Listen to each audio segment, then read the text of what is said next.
سر کون کون سی ایسی دعائیں گھر میں لوگ پڑھ سکتے ہیں جو خاص طور پہ کسی پہ اگر فوراً کوئی ایشو آ گیا ہے جادو کا یا اثرات آ گئے ہیں، کسی پہ جن آ گیا ہے، فوراً کیا کیا جائے؟ کیا دعائیں ہیں ہم جو پڑھیں ایسی اگر جو کسی کو یہ محسوس ہوتا ہے نا کہ میرے اوپر کوئی چیز حملہ آور ہو رہی ہے ہاں تو فوراً سے آیت الکرسی کو پڑھنا شروع کر ٹھیک دیا ہے جائے. ٹھیک ٹھیک ہے. ہے اگر کوئی چیز اس کے اوپر آ گئی ہے اور ہاں چھوڑنے کا نام نہیں رہی، جی خود سے اس کے اوپر آ گئی ہے یا کسی جاننے والے کے اوپر آ گئی ہے، وہاں پہ وہ جی موجود ہے موجود ہیں اور اس کے علم میں یہ بات ہے تو وہ آیت الکرسی پڑھے. ٹھیک ہے اور جو آخری لفظ ہیں ہوں ولا یعودہ حفظہما وہو العلی العظیم، ان کو بار بار پڑھتا رہے. اچھا ٹھیک ہے اگر کسی کے اوپر جن آیا ہوا ہے آیت الکرسی پڑھے اور ان الفاظ کو بار بار پڑھے گا تو Repeat. اسے تکلیف ہوگی اور وہ چھوڑ کے چلا چھوڑ جائے کے گا. چل جائے گا. ٹھیک یہ تو ہو گیا جنات کے لیے. ٹھیک ہے ٹھیک ہے دوسرا قرآن پاک کی آیت ہے فلما القوا قال موسیٰ ما جئتم به السحر ان اللہ سیبطلہ ان اللہ لا یصلح عمل المفسدین.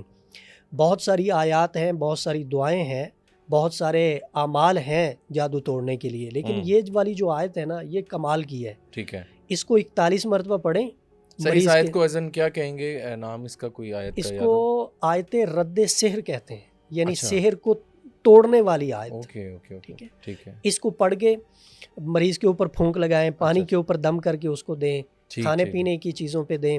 اگر کسی کو یہ لگتا ہے کہ میرے گھر کے اوپر کوئی اثرات ہیں اس طرح کے تو لبان لے، بخور لے، عود لے، جو عود اسے لے، ہاں میسر ہو ہاں آسانی کے ٹھیک ساتھ. ٹھیک ٹھیک ٹھیک. اگر یہ چیزیں نہ بھی ملیں تو اگربتی لے لے، اچھا اس کے اوپر 41 مرتبہ اسی آیت کو پڑھ کے دم کرے اور ٹھیک ہے. گھر کے اندر دھونی دے. اچھا ویری نائس.